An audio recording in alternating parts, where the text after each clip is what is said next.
Bismillahirrahmanirrahim. Assalamualaikum warahmatullahi wabarakatuh. Waalaikumsalam warahmatullahi wabarakatuh.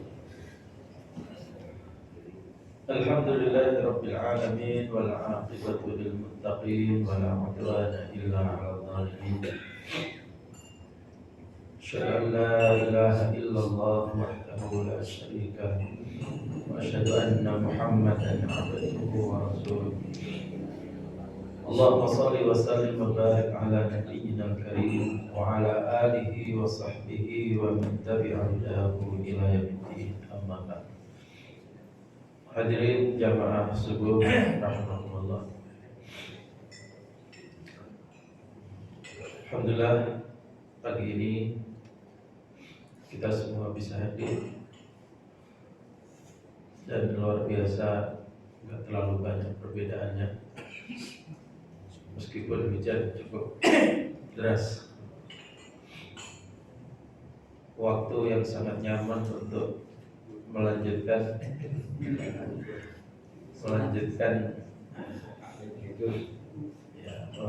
pura-pura ngantuk, selimutnya makin ditutup dan akhirnya setanlah yang menang. Tapi meskipun demikian tetap hadir di sini, mudah-mudahan mendapatkan pahala yang lebih, karena memang tantangannya lebih. Allah memberi pahala itu terkait dengan tantangannya juga. Semakin berat tantangannya, semakin tinggi pahalanya. Jamaah sekalian dirahmati Allah, pada kali ini saya tidak melanjutkan pembahasan hadis Al-Lu'lu' wal Marjan, tetapi saya ingin membawakan tema spesial Idul Adha, tapi sudah lewat. Baik,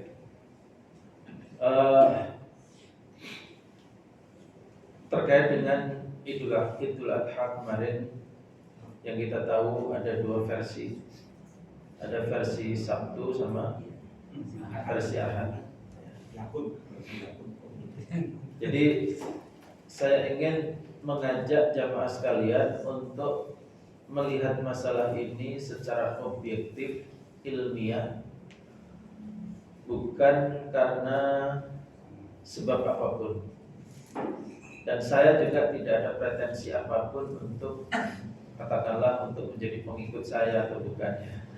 Karena kita juga nggak punya partai, Pak. Jadi pengikut saya juga untungnya apa buat saya, karena saya bukan caleg, bukan capres, apalagi. Baik,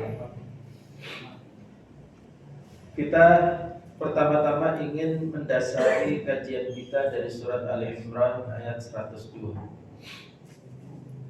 Bisa dilihat surat Ali Imran ayat 102, yaitu firman Allah, wa'tasimu bihablillahi jami'an wa la tafarraqu.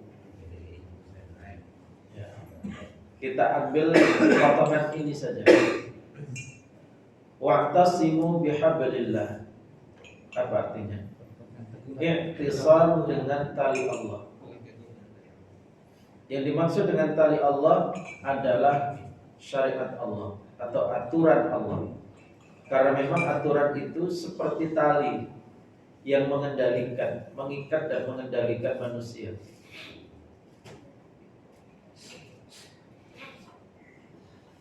Maka kita diperintahkan untuk berpegang kepada tali Allah, Al-Quran dan Sunnah. Berarti kebenaran. Jami'an wa la tafarraqu. Apa artinya jami'an? Jami'an itu jam'an, secara ijtima, secara bersatu. Secara bersatu, tidak apa? Tidak berbeda-beda, tidak berpecah belah. Maka dikuatkan dengan kalimat makna jami'an itu dengan kalimat wala tafarraqu. Dan jangan bercerai-berai, jangan berselisih. Berarti jemaah sekalian, dalam ayat ini atau di balik ayat ini kita mendapatkan dua pelajaran. Bahwa Allah memerintahkan bukan cuma satu poin, tapi memerintahkan dua poin. Poin pertama apa perintahnya? Bukan. Poin pertama adalah wa'tasimu bihablillah. Berpeganglah kepada tali Allah, Al-Quran dan Sunnah. Berpeganglah kepada kebenaran. Ini perintah pertama. Perintah yang kedua, jami'an wa la tafarraqu. Bersatu dan jangan berpecah belah. Berarti perintahnya ada dua. Ya. Maka kita tidak bisa mempraktekkan Islam ini hanya mengandalkan poin pertama. Setuju? Karena masih ada poin kedua, yaitu poin bersatulah dan jangan bercerai-berai. Maka dalam mengamalkan ayat ini, jemaah sekalian,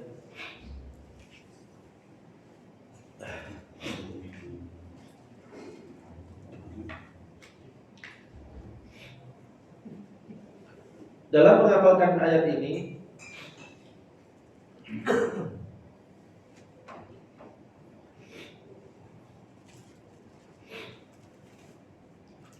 kita mengikuti urutan ayat. Urutan ayat dimulai dari apa? Ikutilah kebenaran, di mana kebenaran itu adalah Al-Quran dan Sunnah.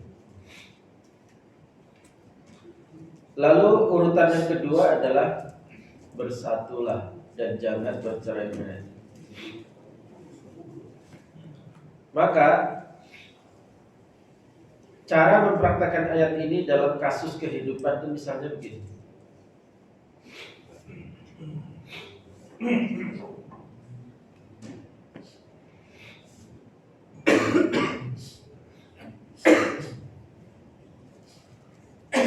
Ketika ada orang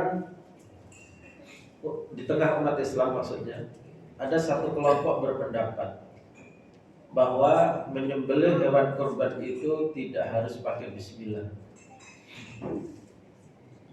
Cukup dengan niat baik dan niat itu tidak harus diucapkan, maka dia menyembelih, sembelihannya halal. Pendapat yang kedua tetap mengatakan bahwa namanya menyembelih hewan kurban itu harus nggak bisa ditawar, adalah bismillah.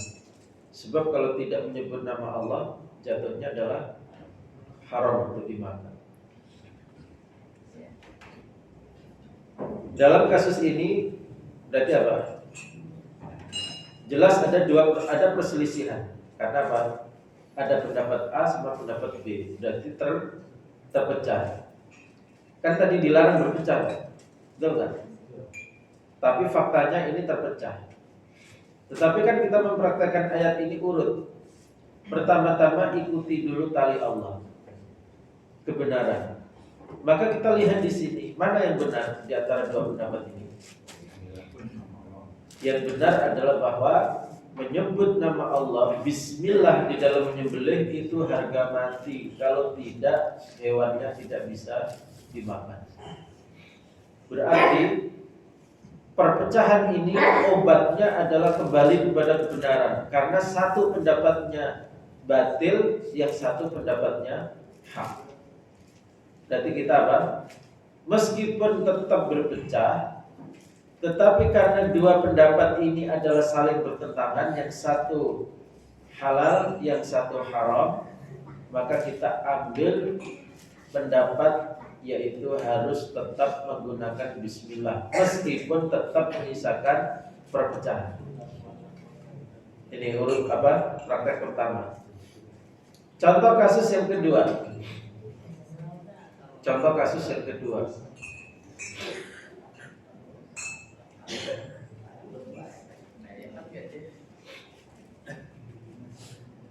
Dalam memulai sholat, ada yang mengeraskan bismillah dan ada yang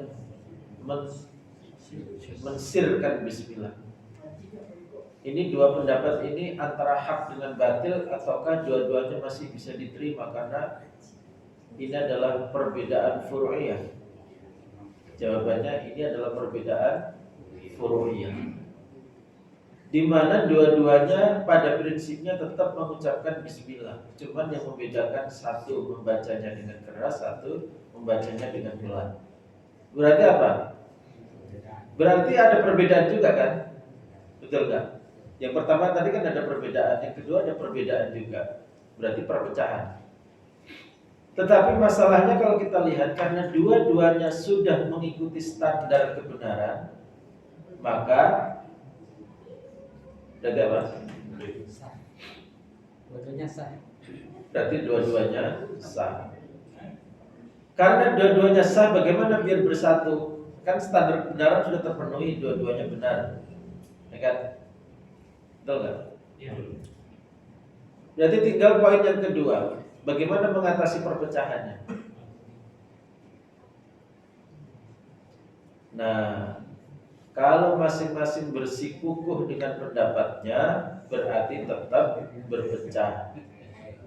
Berarti kita gagal melaksanakan ayat ini, yaitu disuruh berpegang kepada tali Allah dan disuruh bersatu, jangan berpecah belah.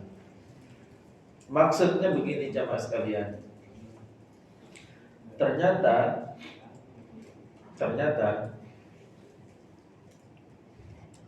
Allah Subhanahu wa ta'ala telah memberikan arahan bagaimana melaksanakan persatuan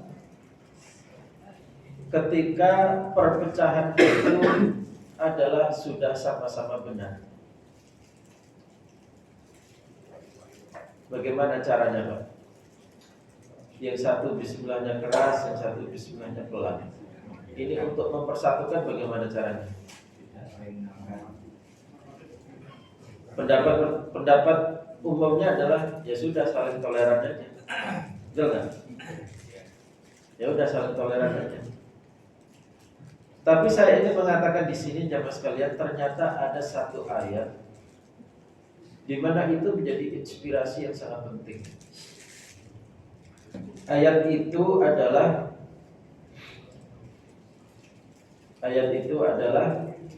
surat Asy-Syura ayat 38. Silakan dilihat. Surat Asy-Syura ayat 38. Apa bunyinya? Walladzina istajabu li rabbihim wa aqamus salata wa amruhum syura bainahum wa mimma razaqnahum yunfiqun. Ada 4 poin di sini yang Allah perintahkan terhadap kita. Pertama adalah walladzina istajabu li rabbihim, dan orang-orang yang memenuhi panggilan Allah.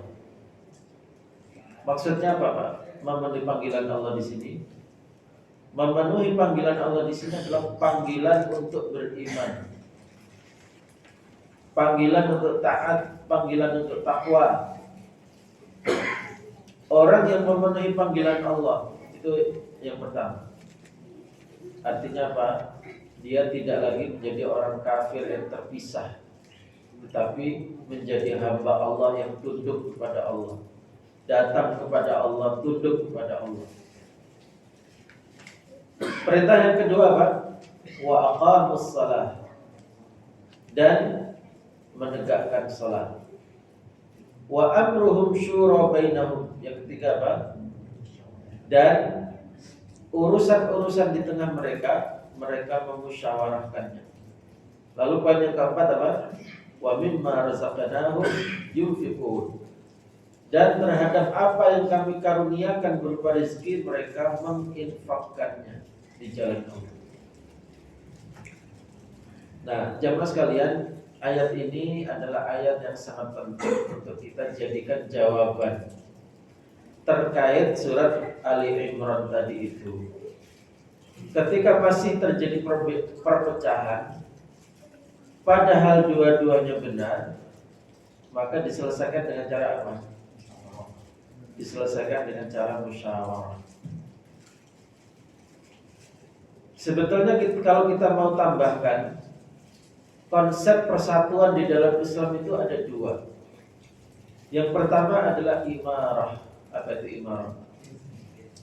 Imarah itu menegakkan kepemimpinan, di mana Rasulullah SAW dalam sabdanya menyebutkan, idza kharaja thalathatun fi safarin falyu'ammiru ahadahum. Kalau ada 3 orang berangkat safar, perjalanan jauh, bertiga, maka harus menunjuk salah satu sebagai amir safar. Apa dibalik perintah ini jemaah sekalian? Dibalik perintah ini adalah perintah untuk bersatu, betul kan? Supaya tidak konflik.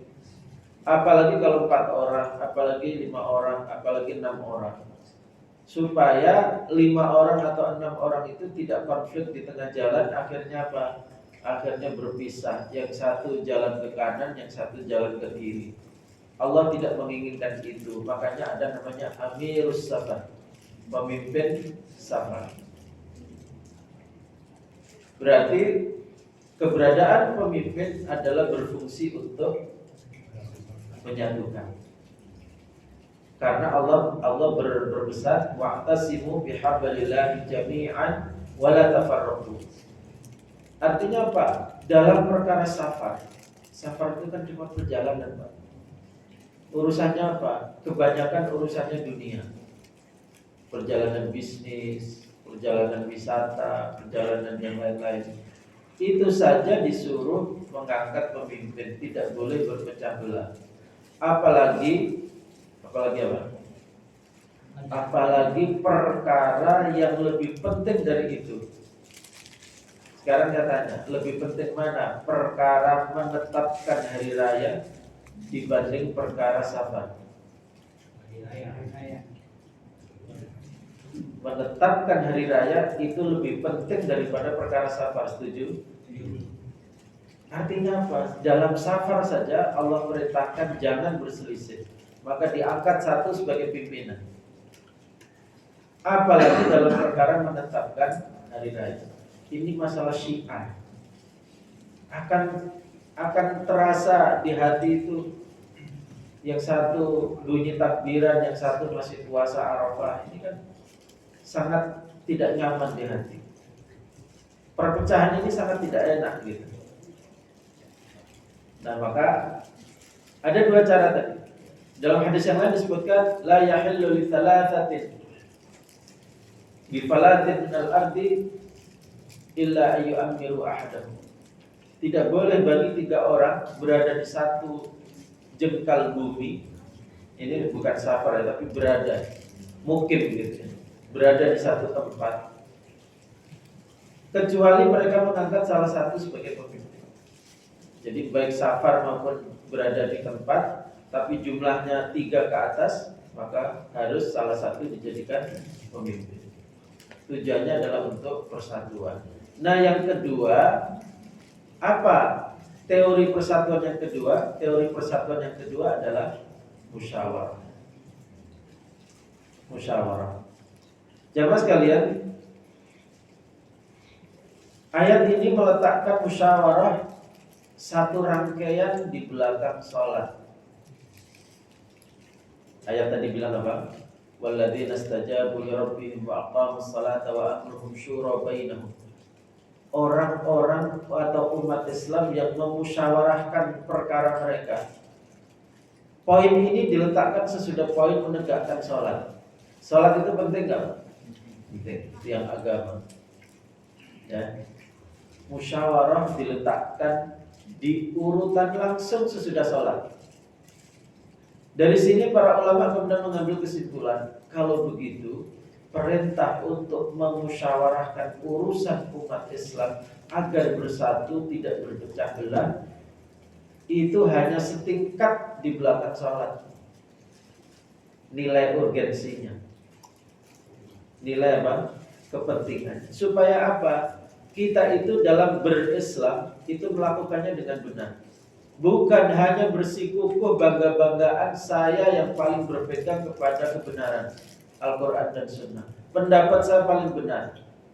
Tetapi juga melaksanakan poin yang kedua, yaitu bersatu tidak berpecah belah.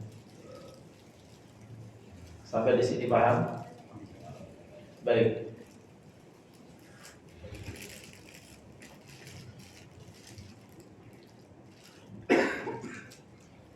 Nah, kemudian mari kita pakai sebuah kasus. Kan tadi sudah disepakati, lebih penting mana safar ataukah menentukan hari raya? Lebih penting menentukan hari raya. Kalau safar saja disuruh bersatu, apalagi menentukan hari raya. Sekarang begini, kasus kemarin, puasa Arafah itu ditetapkannya dengan cara apa? Pendapat pertama mengatakan puasa Arafah itu ditentukan sesuai dengan namanya Arafah, ngikut kepada keadaan di Arafah. Kapan jamaah haji berkumpul di Arafah, itu di tempat lain disuruh puasa. Itu satu pendapat. Pendapat yang kedua mengatakan apa? Puasa Arafah itu ditentukan berdasarkan tanggal ke-9. Karena tanggal ke-10-nya itu sudah pasti Idul Adha. Sebagaimana dalam firman Allah, wal fajri wa layalin 'ashr wasyaf'i wal watr. Demi bilangan genap dan demi bilangan ganjil. Kata para ulama, yang dimaksud bilangan genap adalah Idul Adha, bilangan ganjil adalah puasa Arafah. Ini sebagian pendapat tafsir terhadap ayat ini. Berarti Arafah itu terkait dengan tanggal 9-nya. Dan itu berlaku sejak zaman nenek moyang kita dulu.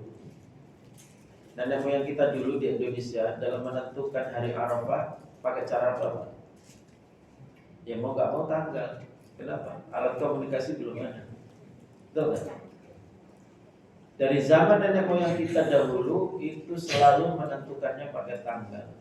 Sehingga kalau sekarang ada yang berpendapat bahwasanya penentuan pakai tanggal itu batil, itu nggak mungkin. Nggak mungkin pendapat itu kemudian bisa membatalkan sesuatu yang sudah dilakukan sejak zaman dahulu. Meskipun argumennya baik, sekarang sudah tidak ada alasan lagi untuk menentukan pakai tanggal. Kenapa? Alat komunikasi bisa menerobos itu, cukup dengan real time kita bisa tahu. Oke lah, kesimpulannya apa? Dua pendapat ini sama-sama benar. Setuju? Ada yang berani mengatakan satu batil, satu. Berarti dua-duanya benar. Menggunakan standar kejadian di Arafah itu juga boleh. Menggunakan standar tanggal juga boleh. Berarti apa? Dua-duanya sudah mengikuti poin pertama. Poin apa? Wa'tasimu bihablillah. Tinggal poin kedua, bagaimana cara mempersatukannya? Nah, jawabannya ke ayat tadi. Jawabannya adalah dengan musyawarah. Jamaah sekalian, syariat musyawarah itu syariat yang sering kita dengar di telinga kita, tetapi umat Islam entah kenapa kurang terlatih dalam melaksanakannya. Sekarang mari kita bertanya, musyawarah dalam menentukan kapan puasa Arafah dan kapan Idul Adha, yang paling mewakili umat Islam musyawarah di mana? Nggak bisa dipungkiri, itu adalah namanya sidang isbat. Kenapa? Di situ perwakilan ormas-ormas Islam diundang, tokoh-tokoh Islam diundang, mewakili umat Islam sekurang-kurangnya dalam lingkaran bernama Indonesia. Karena kalau kita bicara lingkaran bernama dunia, belum mungkin. Karena itu belum mungkin, kita tinggalkan yang belum mungkin. Kita persatukan yang mungkin dipersatukan, yaitu dalam teritorial Indonesia. Maka jemaah sekalian, saya harus mengatakan dengan jujur, tanpa pretensi apapun, bahwa cara mempersatukan hari raya itu adalah dengan cara musyawarah, bukan dengan cara adu menang-menangan pendapat. Sebab kalau adu menang-menangan pendapat nggak akan ada selesainya. Yang satu bersikukuh dengan tanggal, yang satu bersikukuh dengan kejadian di Arafah. Nggak akan selesai, Pak. Nggak akan ada selesainya. Karena apa? Dua-duanya dimungkinkan. Maka ketika dua-duanya dimungkinkan, dan ini perkara penting terkait dengan syiar, di mana syiar itu bukan hanya diperintahkan bersatu, kita pun ketika itu tidak bersatu, hati kita gak nyaman. Maka penentuannya ini syariat yang saya memantau di media sosial, perdebatan tentang Arafah. Itu kesimpulan saya, belum ada yang membawa pada syariat musyawarah. Semuanya menang-menangan pendapat di media sosial. Coba aja lihat di media sosial. Penentuan Arafah itu mengikuti Arafah atau mengikuti tanggal, itu menang-menangan pendapat itu aja. Lah kalau cuma menang-menangan pendapat itu gak ada selesainya. Toh kita simpulkan tadi, dua-duanya dimungkinkan. Ketika dua-duanya dimungkinkan, berarti apa? Musyawarah. Nah, jemaah sekalian, ternyata musyawarah itu sudah ada, namanya sidang isbat. Maka konsekuensi musyawarah adalah apa? Umat Islam terikat dengan hasilnya. Buat apa syariat musyawarah kalau orang bebas tidak terikat dengan hasilnya? Syariat musyawarah itu kan diundangkan supaya apa? Supaya kita komitmen dengan hasil musyawarah itu. Maka menjadi naif dan menjadi aneh ketika ada ormas yang ikut mengirim putusan dalam musyawarah itu, tetapi punya pendirian sendiri di luar musyawarah. Loh, ajaib. Ini berarti apa? Syariat bernama musyawarah itu syariat yang sering didengar, tetapi masih belum dipraktekkan dengan benar. Ada lagi isunya, wallah yang benar yang mana? Katanya tahun ini Muhammadiyah tidak diundang. Kalau itu benar, isu itu berarti Kementerian Agamanya yang keliru. Masa musyawarah gak ada sengaja yang ditinggal? Itu juga praktek musyawarah yang salah. Praktek musyawarah yang salah adalah ketika ada satu kelompok sengaja tidak diundang. Ini jelas praktek musyawarah yang keliru. Praktek musyawarah yang keliru yang kedua adalah ikut musyawarah tetapi masih punya pendirian sendiri. Betul nggak, Pak? Dua-duanya keliru. Yang benar adalah seluruh umat Islam diwakili oleh pimpinannya masing-masing, bermusyawarah menentukan kapan kita puasa Arafah dan kapan kita Idul Adha. hasilnya mengikat kita semua karena kita hanya orang biasa. Pertanyaan kemudian, bolehkah satu kelompok bersikukuh dengan pendapatnya yang berbeda dengan hasil musyawarah? Jawabannya boleh, tapi dengan syarat. Apa syaratnya? Dia harus mampu mengajak seluruh umat Islam di Indonesia bersama dia. Ayo, bisa nggak? Kalau dia tidak mampu dengan challenge itu, dengan tantangan itu, berarti apa? Ya sudah, ngapain ngotot dengan pendapat sendiri? Betul nggak, Pak? Boleh Anda berbeda, tapi tantangannya satu.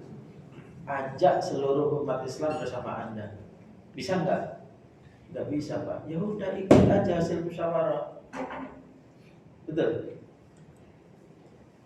Supaya perkara yang sama-sama boleh itu tidak menjadi perbedaan atau perpecahan, karena perintah ayatnya dua, wa'tasimu bihablillahi jami'an wa la tafarraqu.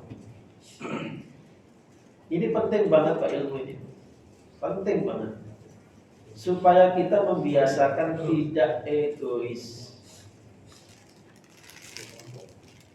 Oke, sekarang mungkin ada yang bilang begini, tapi kan acara itu diselenggarakan oleh Kementerian Agama, saya tidak suka dengan Menteri Agamanya.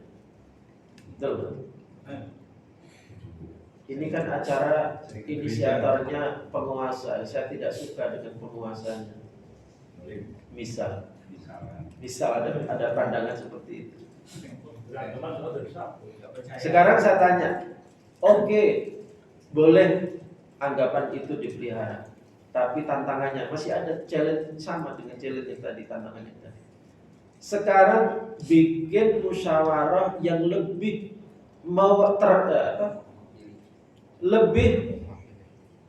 keterwakilan itu lengkap dibanding musyawarah yang diadakan di sidang isbat itu. Bisa nggak? Ya nggak bisa juga. Nah, kalau dikasih challenge nggak bisa juga. Sekarang kembalinya kemana? Kembalinya ya sudah, itu sudah ada musyawarahnya. Meskipun di kepala kita ada asumsi-asumsi tentang siapa penyelenggaranya, siapa yang diundang, itu cuma basa-basi politik dan sebagainya. Itu kan asumsi. Itu kan asumsi. Maka buanglah asumsi-asumsi itu, lalu kita kembali kepada syariat kita. Syariat namanya musyawarah. Diletakkan langsung sesudah sholat, urgensinya sangat tinggi. Siapa yang membantah? Kan itu persoalannya. Siapa yang membantah syariat ini?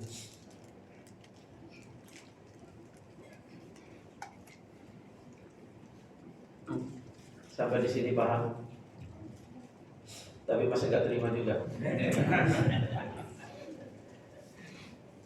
Saya paham wajah-wajahnya.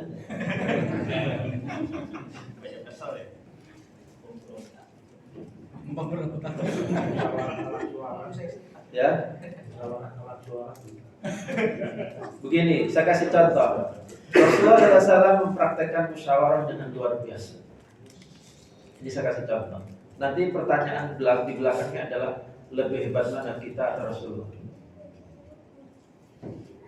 Ketika Rasulullah SAW mendengar kabar bahwasanya kafir Quraisy sudah menyiapkan pasukan akan menyerbu Madinah, dan berita itu fix, bukan hoax, apa yang dilakukan Rasulullah? Apa yang dilakukan? Rasulullah mengumpulkan elemen-elemen masyarakat Madinah, baik yang tua maupun yang muda, diajak bermusyawarah. Dan kenyataan peristiwa itu terjadi musyawarah itu. Di situ adu argumen. Poinnya yang dimusyawarahkan adalah apa? Kita mau menghadapi musuh di dalam kota Madinah ataukah di luar kota Madinah. Poinnya itu musyawarahkan. Sekarang mari kita lihat Pak, hukumnya. Menghadapi musuh di kota Madinah halal apa haram? Halal, boleh. Menghadapi musuh di luar Madinah halal apa haram? Halal. Dua-duanya halal. Dua-duanya boleh. Maka dimusyawarahkan dan adu pendapat. Kalangan muda karena pengen mendapatkan aura kepahlawanan di badan, mereka ngotot supaya menghadapi musuh di luar kota Madinah. Supaya apa? Pokoknya lebih dramatis lah kalau di luar kota ya. Lebih asik lah, kira-kira begitu. Ini golongan muda. Rasulullah bersama-sama dengan golongan tua berpendapat kita hadapi saja di kota Madinah. Itu Pak, dinamika di dalam rapat itu.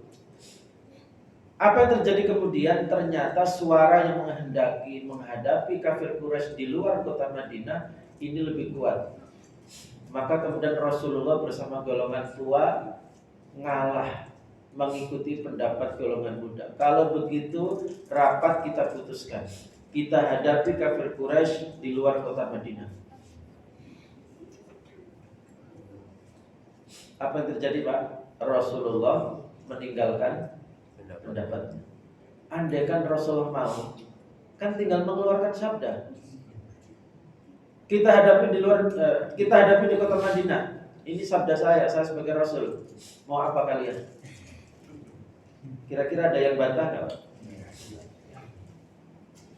Maksud saya apa Pak?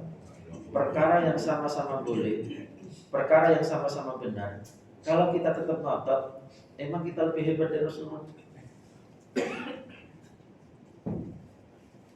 Emang kita lebih hebat dari Rasulullah sehingga nggak mau ngalah dengan pendapat kita? Rasulullah saja ngalah dengan pendapatnya. Ini pelajaran musyawarah yang luar biasa. Tetapi apa yang terjadi kemudian? Ini juga pelajaran lain tentang musyawarah. Golongan muda setelah selesai rapat itu kasak kusuk di kalangan mereka. Mereka kemudian apa? Nanti kalau sampai kalah di luar kota nanti kita disalahin gimana? Gara-gara pendapat kita. Sampai-sampai maksa Nabi untuk ikut pendapat kita. Wah, nggak enak masa kita ngalahin pendapat Nabi. Akhirnya mereka mikir setelah rapat selesai itu bubar. Akhirnya apa? Udah, kita ke Nabi lagi aja, kita rujuk dengan pendapat kita. Akhirnya mereka ngirim utusan ke Nabi. Ya Rasulullah, kami siap mengalah dengan pendapat kami ikut dengan pendapat Nabi. Saat itu Rasulullah sudah pakai baju perang. Kata Rasulullah, pantang seorang Nabi ketika sudah pakai baju perang untuk melepas kembali. Apa yang sudah menjadi keputusan musyawarah, jalan. Luar biasa. Maka Rasulullah SAW tidak tergoda dengan pikiran anak-anak muda yang ingin merujuk dari pendapat. Itu nanti kacau semua kalau seperti itu. Hasil musyawarah dibatalkan oleh kasak kusuk di belakang pasca musyawarah. Itu nggak sehat. Betapa Rasulullah SAW orang yang benar-benar mempraktekkan syariat musyawarah dengan contoh nyata. Digoda untuk rujuk pun Rasulullah nggak mau. Enggak, ini sudah hasil musyawarah. Makanya di Al-Quran diterangkan apa? Fa'idha azamta fatawakkal 'ala Allah. Fabima rahmatin minallahi linta lahum walau kunta faddan ghalidhal qalbi lam faddu min hawlik fa'fu anhum wastaghfir lahum wa syawirhum fil amri.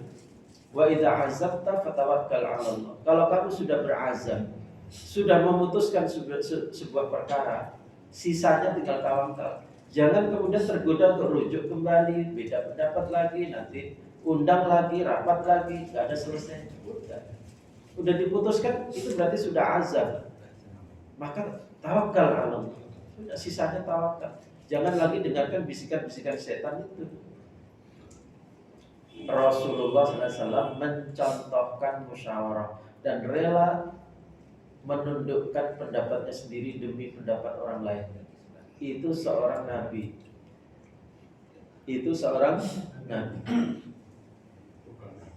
Oh, kita cuma berpendapat, oh Arafah itu adalah ikut dengan tempat yang bernama Arafah. Kenapa kita pegang mati-matian? Toh kalau menetapkan Arafah dengan tanggal pun itu juga boleh. Terus sehebat apa kita bersikukuh dengan pendapat kita sendiri sehingga tidak mau bersatu?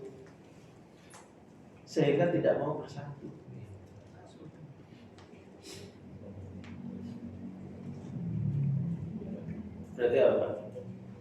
Kembali tadi saya sampaikan, musyawarah itu syariat asli original warisan Islam yang sekarang malah lebih banyak dibicarakan di demokrasi.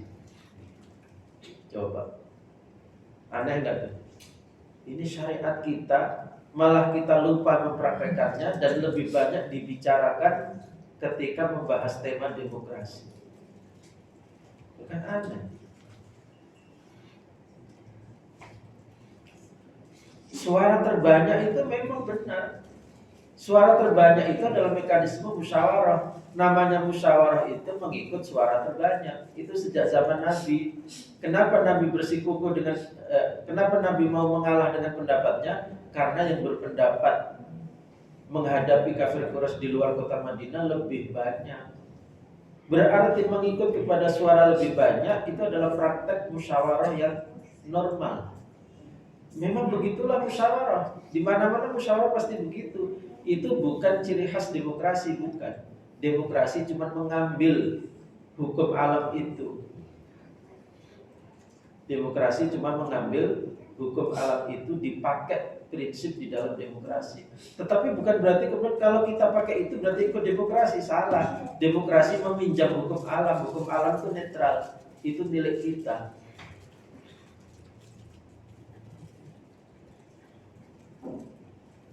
Sampai di sini paham? Masih bersikukuh dengan pendapat sendiri? Masih bangga berbeda dengan mayoritas? Berarti apa? Kalau bersikukuh dengan pendapatnya sendiri, bangga berbeda dengan mayoritas, artinya apa? Dalam mempraktekkan Islam cuma mempraktekkan poin pertama, wa'tasimu bihablillah. Tetapi tidak mendapat pahala jami'an wala tafarraqu. Sayang, beramal tapi pahalanya cuma satu. Pahala apa? Pahala poin pertama, i'tisab bihablillah, karena merasa inilah yang benar. Sedangkan poin yang kedua, bersama-sama bersatu, tidak berbeda-beda, tidak berpecah belah, coret pahalanya. Karena apa? Nggak mau. Maka kalau pengen dapat dua pahala, pahala mengikuti Al-Quran dan Sunnah, mengikuti kebenaran, dan pahala bersatu, ya sudah, kita musyawarah. Maka tadi kalau tidak terima dengan musyawarah yang telah ada, tantangannya boleh, nggak apa-apa. Tapi selenggarakan musyawarah yang lebih lengkap. Bisa nggak? Ya nggak bisa juga. Nah, stop kan? Orang kalau rewel itu begitu. Jadi kasih kesempatan, kasih tantangan nggak bisa, masih tetap bersikukuh. Ini gimana sih? Nggak jelas. Berarti apa? Kita berlatih untuk salamatus sadri, punya hati yang mencintai umat ini. Ini bukan soal perbedaan umat dengan penguasa, bukan. Ini soal umat akan terluka hatinya kalau hari rayanya beda. Penguasa nggak ada ruginya sama sekali kita berbeda itu. Ada ruginya apa penguasa kalau hari raya kita beda? Hah? Penguasa ruginya apa? Penguasa nggak ada ruginya apa kalau hari raya kita beda. Puasa Arafah kita beda. Yang rugi adalah umat. Karena akan ada yang tersakiti dengan suara takbir itu ketika yang lain masih puasa.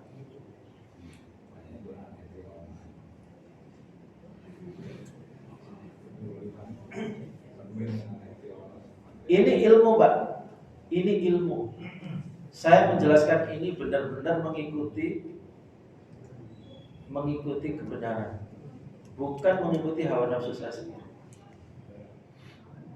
Emang keuntungan saya apa menjelaskan ini?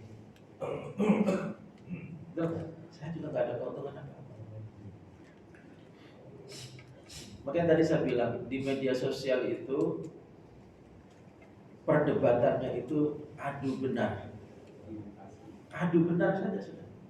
Nggak ada yang bicara tentang musyawarah itu, disinggung nggak ada. Padahal itulah alat pemersatu kita. namanya musyawarah. Coba andaikan, andaikan kita berandai-andai. Rasulullah SAW bersikukuh dengan pendapatnya. Berarti umat Islam terpecah dua. Yang satu bersiaga di kota Madinah, yang satu ke Uhud. Apa yang terjadi? Di Uhud dibantai, yang jaga di Madinah dibantai juga. Habis. Karena apa? Berpecah belah. Tapi karena Rasulullah mau mengalahkan pendapatnya, lalu ikut pendapat golongan muda, maka kemudian umat Islam bersatu di Uhud semua.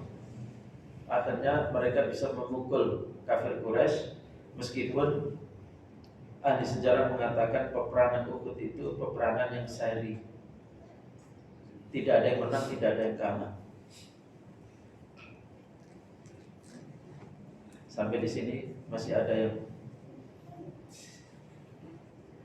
yang merasa seperti hartanya hilang kalau ikut bersama umat Islam.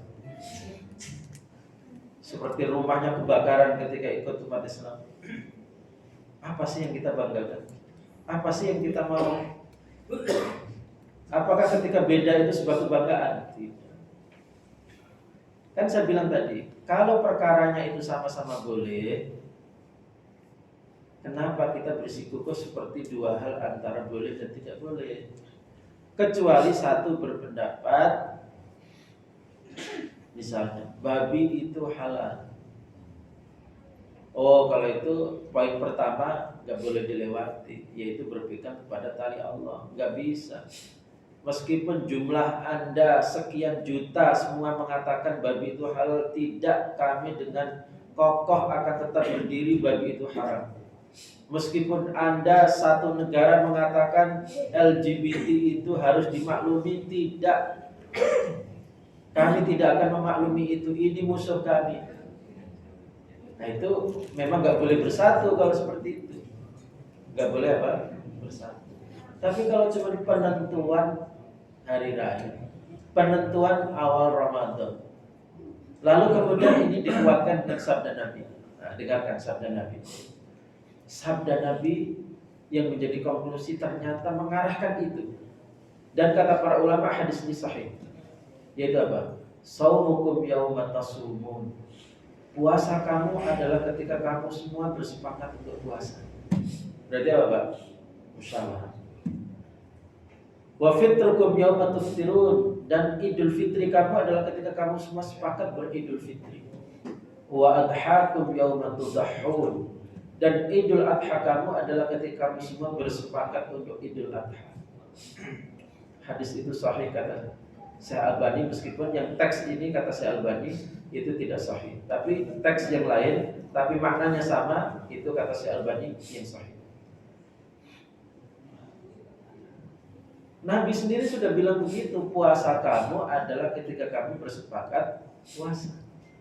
Idul Fitri kamu adalah ketika kamu bersepakat beridul fitri.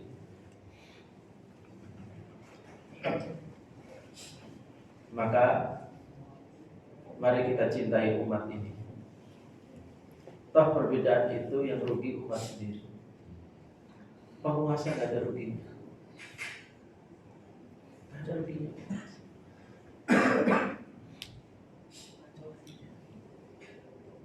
Kok kemudian ketika berbeda itu lalu merasa bangga? Oh, kita bangga karena beda dengan penguasa.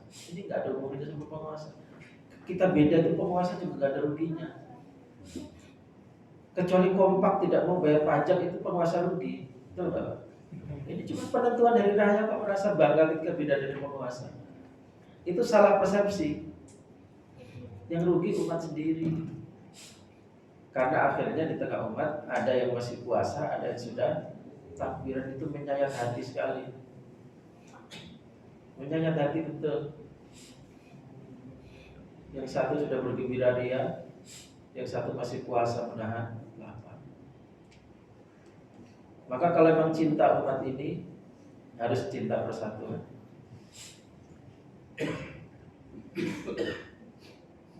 Sampai di sini sependapat, masih tetap enggak sependapat. Tugas saya sudah menyampaikan, menjelaskan betapa pentingnya syariat bernama musyawarah. betapa pentingnya syariat bernama musyawarah untuk mendapatkan jami'an wala tafarraqu. Maka Allah letakkan hanya satu level di belakang sholat. Berarti itu perkara yang sangat penting. Wallahu a'lam bishawab. Silakan, barangkali ada yang mau sampaikan. Silakan. Assalamualaikum warahmatullahi wabarakatuh. Waalaikumsalam. Mungkin ini ilmu yang luar biasa yang tadi ditinggalkan banyak orang ya, sehingga akhirnya kita kalau tidak paham ya umat menjadi seperti ini. Yang kedua mungkin tadi terkait dengan wala tafarraqu, itu kan larangan ya. Jadi bukan sesuatu yang yang ditinggalkan itu nggak berdosa. Kayaknya mungkin apakah meninggalkan ini larangan Allah itu apakah biasa-biasa saja, apa memang nilainya menjadi orang-orang yang berdosa gitu kan? Memang seperti itu kan? Iya. Ya kalau soal dosa atau tidak dosa ini sulit kita komentari Pak. Karena memang orang kan merasa benar. Itu persoalannya. Bukan sengaja ingin beda. Gitu. Cuman tanpa sadar tindakan itu membuat umat terpecah. Nah, wallah alam apakah ini akan menjadi satu catatan dosa di sisi Allah ataukah dimaklumi karena orang sudah merasa benar. Wallah alam. Jadi saya tidak bisa menjawab dengan pasti apakah itu sebagai sebuah dosa atau tidak. Sekurang-kurangnya kita harus pahami bahwasanya Allah menghendaki persatuan. Allah menghendaki dalam hamba-hambanya taat kepada Allah itu jangan berbeda-beda, bersatu. Apalagi perkara syiar, perkara yang benar-benar kedengaran suaranya, ada rombongan manusia yang datang ke lapangan, kelihatan itu sebagai syiar. Karena seperti ini kok berbeda, kan nggak nyaman. Allah Ustaz. Ya, silakan. Saya mau nanya nih, Ustaz. Ya ini dulu Pak. Ustaz, misalnya Ustaz, Idul Adha kemarin kan ada dua versi. Yang saya tanyakan, bagaimana hewan sesembilan itu jika yang berkeyakinan itu di hari Ahad, tapi disembelihnya di hari Sabtu, karena ikut dengan aturan masjid. Nah itu problem lain kan kalau tidak bersatu. Yang problem lagi itu Pak, ya. Yang problem lain lagi adalah seorang khotib sudah dijadwal untuk khutbah, ternyata penentuan harinya beda dengan keyakinannya. Nah, dia masih puasa tapi suruh khutbah. Tambah puyeng Pak. Orang kan jadi seperti orang yang mengkonsumsi riba. La yaqumuna illa kama yaqumul ladzi yatakhabbathu asy-syaitanu minal mas. Seperti orang sempoyongan bingung ini bagaimana hukum korban saya. Korban saya kok disembelih sebelum waktunya. Itu semua dampak dari perpecahan ini. Makanya ya kita doakan saja mudah-mudahan itu tetap diterima oleh Allah. Akibat ketidaktahuan umat Islam tentang syariat musyawarah. Akibat ketidaktahuan umat Islam tentang syariat musyawarah. Jadi nggak ada jawaban lain Pak yang mudah-mudahan Allah terima. Karena ini dampak perpecahan itu. Pasti banyak pertanyaan-pertanyaan yang membingungkan. Di mana zaman Nabi nggak ada, di mana zaman sahabat nggak ada.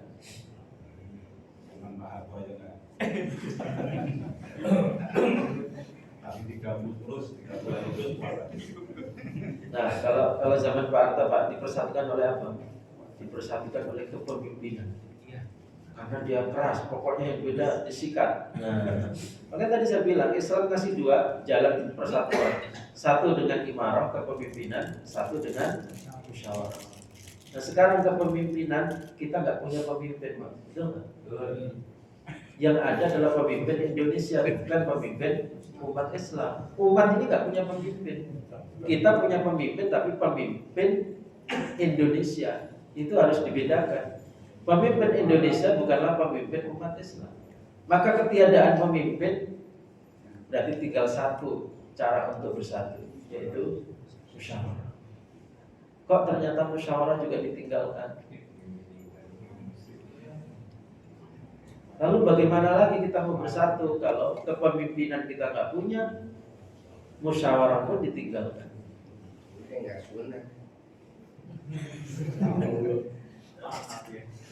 Ya silakan ya.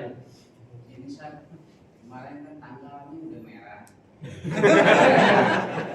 Ada ketentuan saat kan Rasulullah sampai mengalah. Kenapa penguasa mengalah?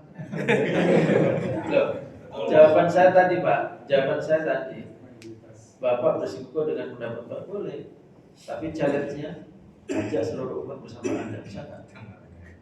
Berarti penguasanya nggak mengalah terhadap rakyat.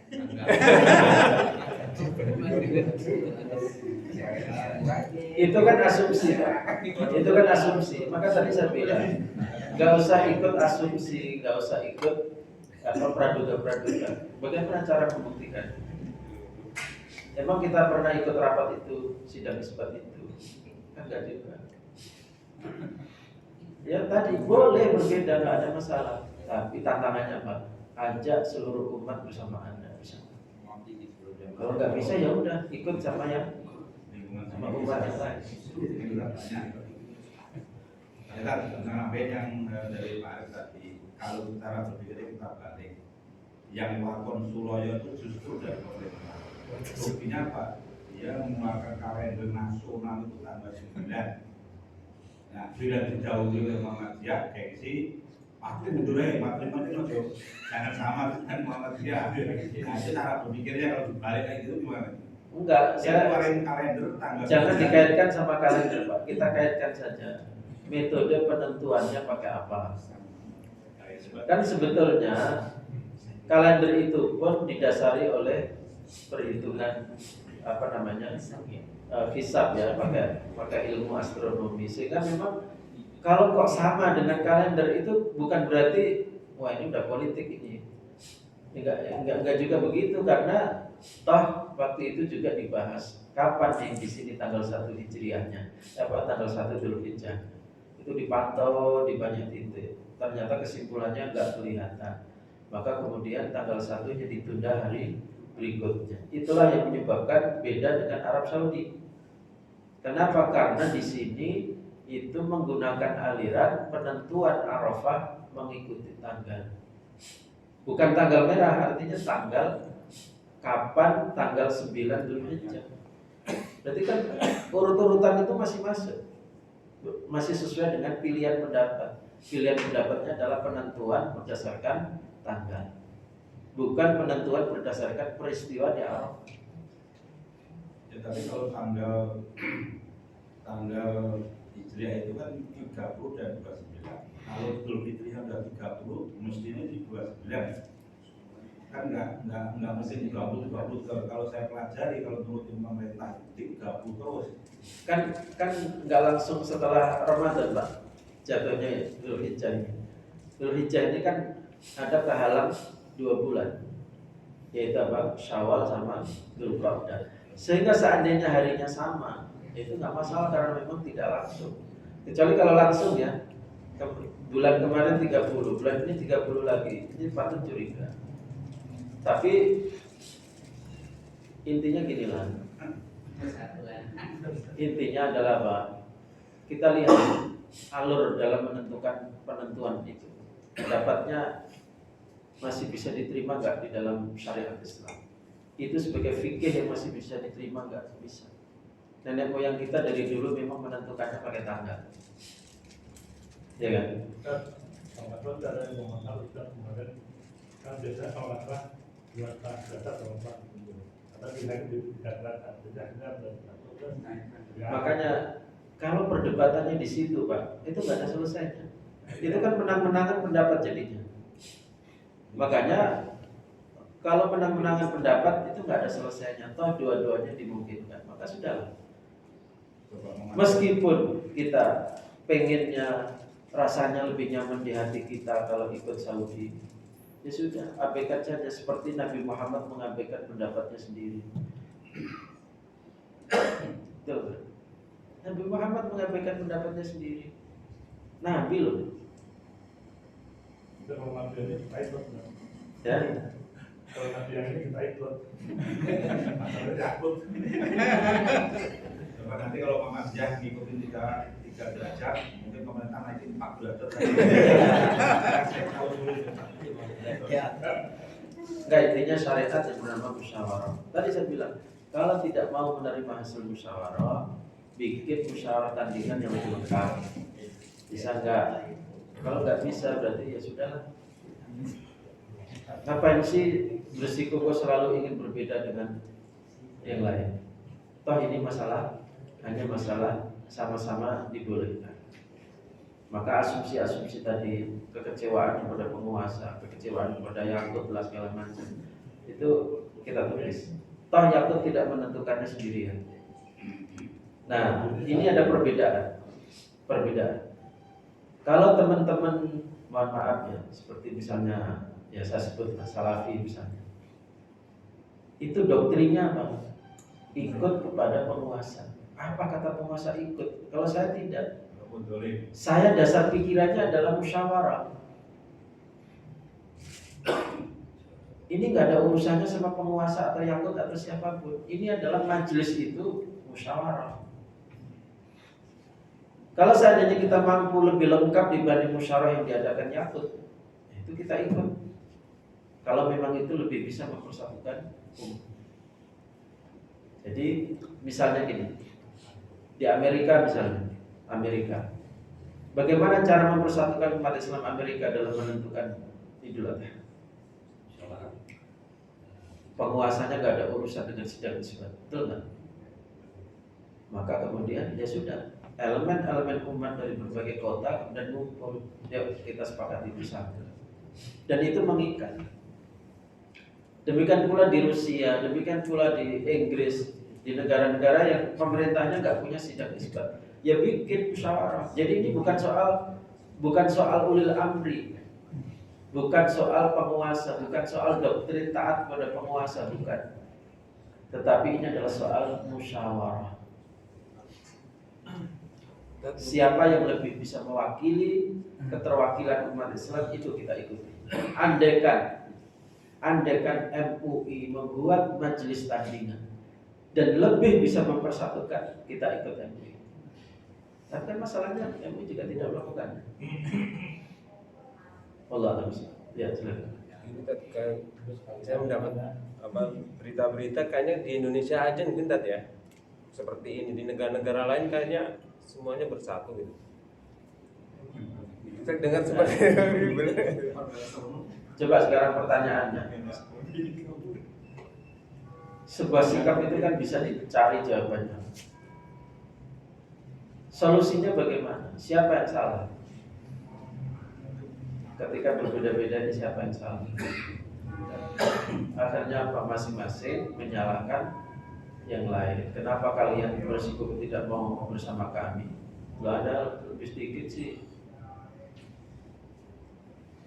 Tapi nambahin, mungkin problemnya itu lebih ketidakpercayaan terhadap pemerintah.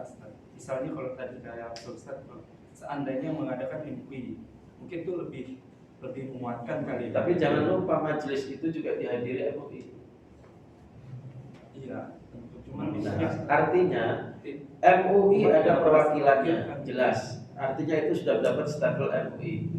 NU datang perwakilannya, Muhammadiyah datang perwakilannya, Persis datang perwakilannya, Perti datang perwakilannya. Bahkan duta besar negara sahabat ikut diundang dalam majelis itu. Berarti ini sebenarnya cukup apa? Cukup mewakili. Maka saya ya, jadi gini, jangan mencampur aduk teori wala wal barok dengan persatuan umat dalam bab Idul Fitri, Idul Adha. Itu dua bab yang berbeda.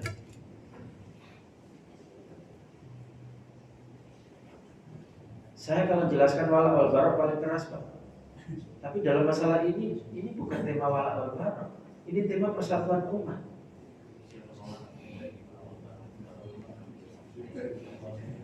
Betul.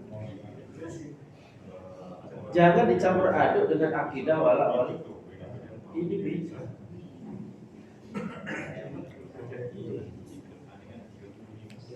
Baik. Kelihatannya wajah-wajahnya masih belum terima.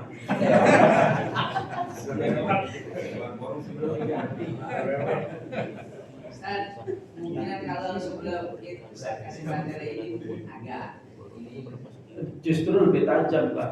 Justru ini kan evaluasi apa yang sudah terjadi supaya yang akan datang tidak berulang. Kalau sebelumnya tetap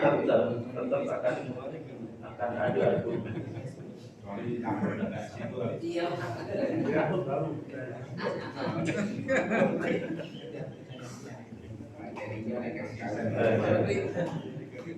Artinya saya aja yang menyampaikan materi tidak terima,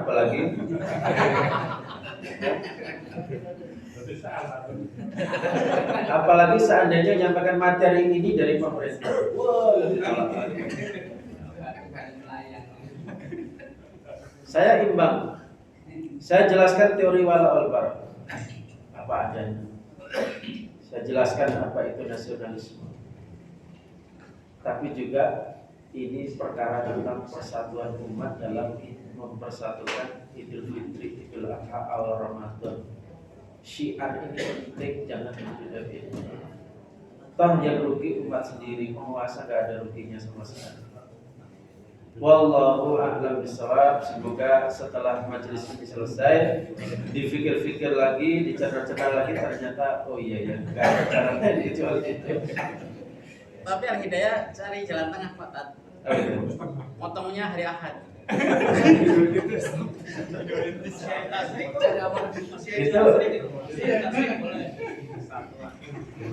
Nah ya, kalau mau menurunkan sebagian egonya, itu kan berarti menurunkan sebagian ego. Kenapa nggak sekalian saja? Bisa belum datang kan?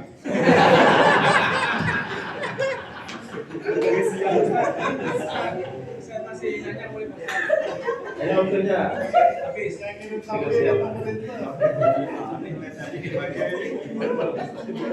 Nah pokoknya gini lah. Ini syariat namanya musyawarah. Ini syariat sangat penting, perkara-perkara yang sama-sama boleh, jangan bikin perpecahan. Kecuali masalahnya antara halal, haram, tauhid, syirik, nah itu harus beda. Tapi kalau masalahnya sama-sama mungkin, sama-sama boleh, kenapa sih harus berbeda? Toh kita meninggalkan pendapat kita untuk ikut bersama umat, itu adalah kebaikan, dapat pahala. Poin kedua. Demikian, dan terakhir saya ingin sampaikan, para ulama kita dulu juga begitu. Syekh Abdul Azzam ini seorang doktor dalam bidang usul fikih. Ketika berjihad di Afghanistan, aslinya madzhab beliau Hambali. Begitu di Afghanistan karena masyarakatnya Hanafi, ikut madzhab Hanafi supaya apa? Tidak berpecah-pecah. Jadi ini penting ya. Mudah-mudahan bisa dipahami dan dicerna dengan baik. Saya menyampaikan ini tidak ada maksud apa-apa kecuali mempopulerkan syariat bernama syura, musyawarah, agar kita bisa mempraktekkan dengan baik menuju persatuan umat Islam. Demikian semoga bermanfaat. Aku qouli hadza wa astaghfirullah li wa lakum wa sallallahu ala nabiyyina Muhammad wa ala alihi wa sahbihi wa sallam. Wa akhiru da'wana alhamdulillahirabbil alamin. Subhanallahi wa bihamdihi asyhadu an la ilaha illa anta astaghfiruka wa atubu ilaik. Assalamualaikum warahmatullahi wabarakatuh. Waalaikumsalam.